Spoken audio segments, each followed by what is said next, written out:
Mahaperiyavacharanam. May you be the mother of 100 children. I was on my way to the railway station. I had the 9 o'clock Bangalore Hubli Kittur Express to catch.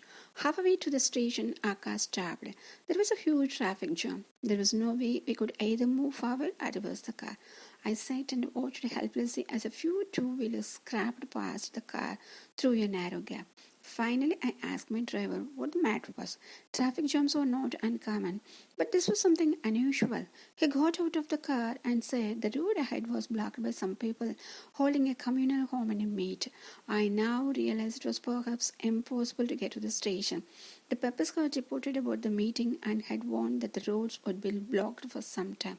The car was moved in a bylane, and seeing there was no way I could try and make my way back home, I decided to join the crowd and listen to the speeches. From a distance, I could see the dais. There were various religious heads sitting on a row of chairs on the stage. An elderly gentleman stood next to me and commented loudly, "All this is just drama. In India, everything is decided on the basis of a caste and community. Even our elections are dictated by them. Whoever comes to power thinks only of the betterment of his community. It is easy to give speeches, but in practical life, they forget everything." Just then, a middle-aged lady started speaking into the mic.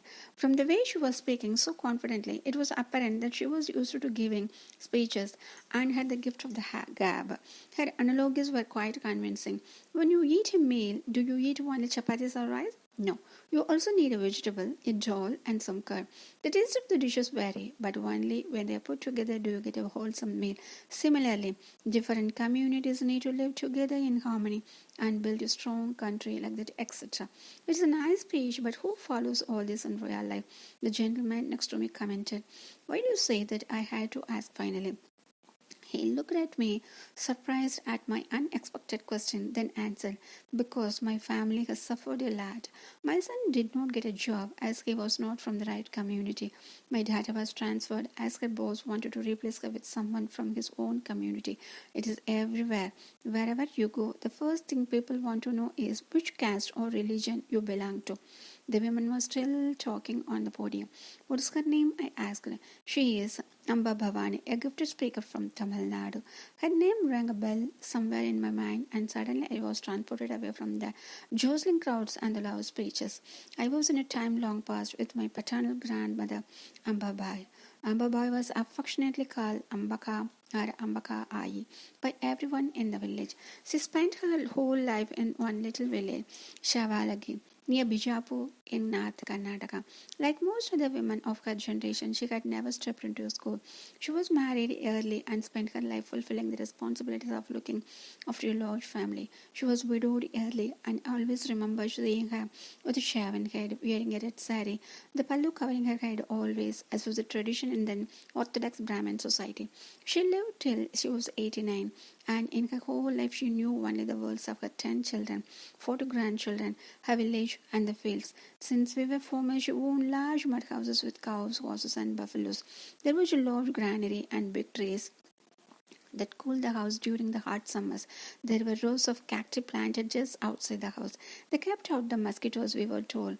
Aji, that's what we called Ambabai, looked after the fields and the farmers with a passion. In fact, I don't recall her ever spending too much time in the kitchen making pickles or sweets like other grandmother. She would be up early, and after her bath spend some time doing her daily puja. She would make some jova chapatis and a vegetable and then head out to the field. She would spend time there talking to the farmers about the seeds they had got, the state of the well, or the health of their cattle. Her other passion in life was to help the women of the village deliver their babies. Though I did not realize this till I was a teenager.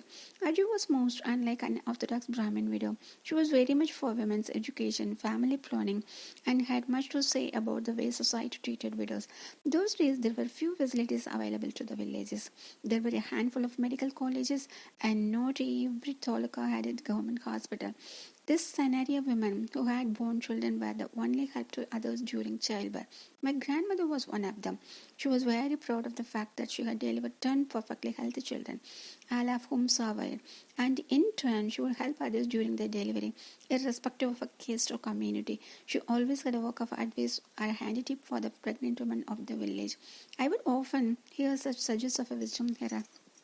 Savitri, Be careful. Don't lift heavy articles. Eat well and drink more milk. PMB, you have had 2 miscarriages.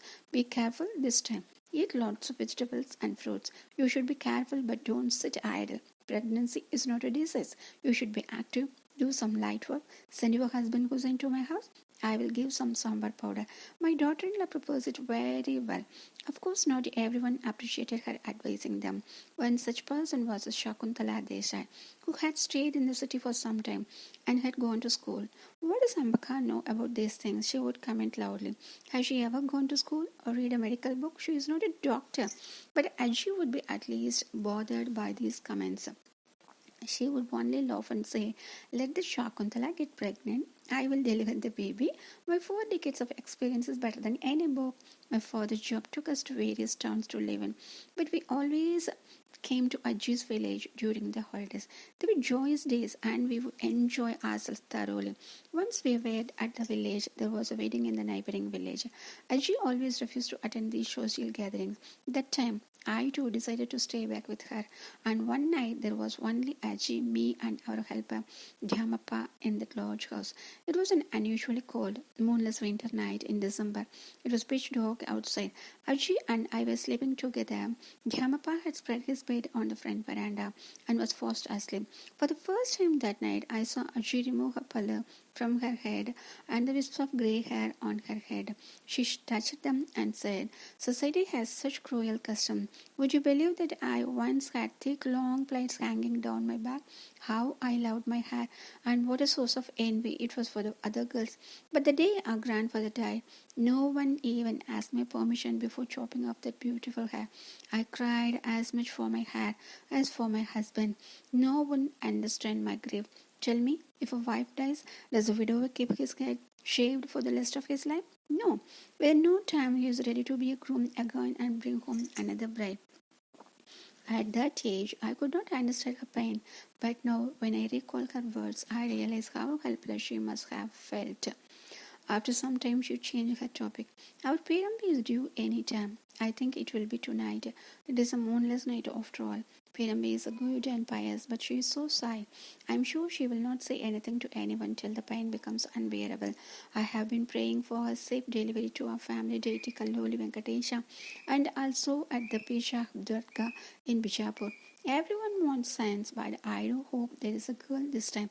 Daughters care for parents wherever they are. Any woman can do a man's job, but a man cannot do a woman's job. After Ajji's death, am I not looking after the entire farming? Akava, always remember, women have more patience and common sense.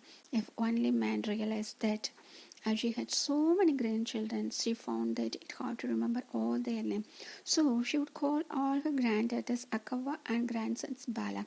As Ajji rambled on into the night, there was a knock on the door. Instinctively, Ajji said that must be Hussain. And indeed it was. Ajji covered her head again, and forgetting her griefs about widowhood, she asked quietly, Is Perambi in labor?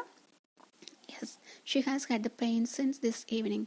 And you are telling me now? You don't understand how precious time is when a woman is in labor. Let us go now. Don't waste any more time. She started giving instructions to Hussain and Dhyamappa simultaneously. Hussain, cut the cactus. Take a few sprigs of neem. Dhyamappa, you light 2 big lanterns. Akava, you stay at home. Dhyamappa will be with you. I have to hurry now. She was gathering some things from her room and putting them into her wooden carry box. By that time, the huge Dhyamappa with his large white turban on his head and massive mustaches appeared at the door bearing 2 lanterns. In the pitch darkness, he made a terrifying picture and immediately brought to my mind the Ravana and the Ramayana play I had seen recently. There was no way why I was going to stay alone in the house with him. I insisted I wanted to go with Ajji. Ajji was impatient. Akava, don't be adamant. After all, you are a teenage girl now. You should not see these things. I will leave you at your friend's Girija's house. But like any other teenager, I was adamant and I would not budge from my decision. Finally, Ajji gave up. She went to the puja room, said a quick prayer, and locked the house behind her. The 4 of us set off in pitch darkness to Hussein's house.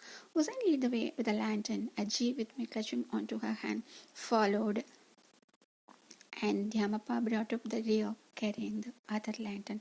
Mahaparivar, children.